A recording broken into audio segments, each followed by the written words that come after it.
Adam Smith's maxim has some exceptions, which are instructive. One important contemporary illustration is Washington's policies towards Cuba, ever since it gained independence 50 years ago.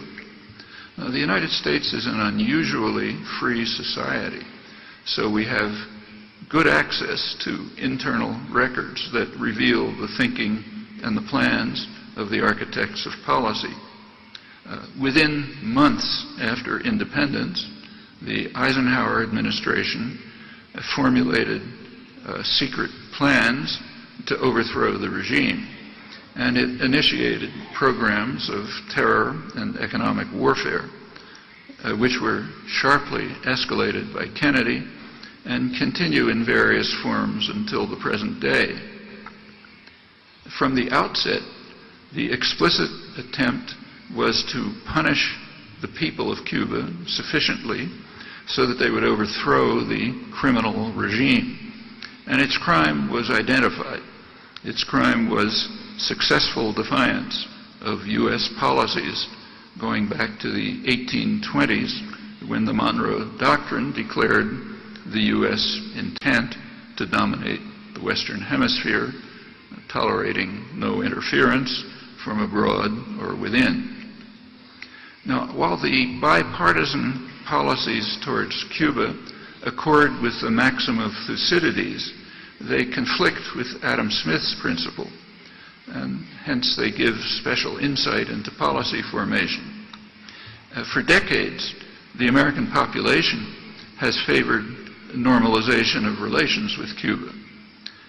Ignoring the will of the population is normal, but more interesting in this case is that powerful sectors of the business world also favor normalization. Agribusiness, energy and pharmaceutical corporations, and others who commonly set the basic framework of policy. Their interests in this case are overridden by a principle of international affairs that does not receive proper recognition in the scholarly literature on international relations, a principle that we might call the mafia principle. The godfather does not tolerate successful defiance, even from a small storekeeper who fails to pay protection money. It's too dangerous. It must therefore be stamped out, and brutally, so that others understand that disobedience is not an option. Successful defiance of the master could be a virus that will spread contagion, to borrowing Henry Kissinger's term when he was preparing the overthrow of the Allende government. And that's been a leading doctrine of foreign policy for the United States during the period of its global dominance, and of course has many predecessors. U.S. policy towards Iran since 1979 is another current illustration, which I don't have time to talk about here. Well, it took time to realize the objectives of the Monroe Doctrine, and they still face many impediments, but the goal is enduring and unchallenged. It took on even greater significance as the United States became the dominant global power after World War II, displacing its British rival. The reasoning has been lucidly explained. For example, when Washington was preparing to overthrow the Allende government, the National Security Council observed that if the United States could not control Latin America, it could not expect to achieve a successful order elsewhere in the world, that is, to impose its rule effectively over the world. Washington's credibility would be undermined, as Kissinger put it.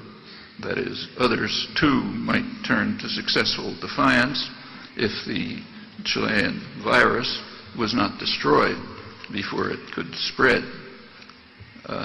Therefore, parliamentary democracy in Chile had to go, as happened on the first 9/11 in 1973, which is gone from history in the West, although in terms of consequences for Chile and in fact for the world, it far outweighs the terrible crimes of September 11th, 2001.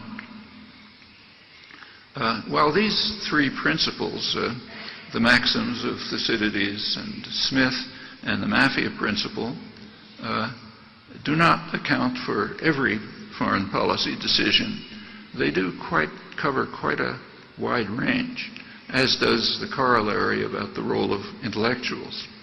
They're not the end of wisdom, but they're a good beginning. Well, with just that much background, let's turn to the unipolar moment, as it's called. That's been the topic of a great deal of scholarly and popular discussion since the collapse of the Soviet Union 20 years ago, which left the United States as the sole global superpower instead of merely the primary superpower as it had been before. And we learn a lot about the nature of the Cold War and about events unfolding since by looking at how Washington reacted to the disappearance of the global enemy, the monolithic and ruthless conspiracy to take over the world, as John F. Kennedy described it. A few weeks after the fall of the Berlin Wall, the United States invaded Panama. The purpose was to kidnap a minor thug who was brought to Florida and sentenced for crimes that he had committed, for the most part, while on the CIA payroll. He had switched from valued friend to hated enemy by attempting some successful defiance. He was dragging his feet on supporting Reagan's terrorist wars in Nicaragua. The invasion killed several thousand poor people in Panama, according to Panamanian sources, and it reinstated the rule of U.S.-linked bankers and narco-traffickers. It was hardly more than a footnote to history, but it did break the pattern in some respects. One was that a new pretext was needed. The global enemy was gone, and it was quickly supplied. It was the threat of Hispanic narco-trafficking seeking to destroy the United States. The drug war had actually been declared by Richard Nixon, but it took on a new and significant role during the unipolar moment. The need for a new pretext also guided the official reaction in Washington to the collapse of the superpower enemy. Within months, the first Bush administration outlined Washington's new course. In brief, everything will stay the same, but with new pretexts. So we still need a huge military system, but for a new reason, what they call the technological sophistication of third world powers. We have to maintain what's called the defense industrial base. That's a euphemism for state-supported high-tech industry. We must maintain intervention forces directed at Middle East energy-rich regions where the formal policy stated the significant threats to our interests could not be laid at the Kremlin's door, contrary to decades of deceit. All of this was passed by quietly, barely even reported, but for those who want to understand the world, it's quite instructive.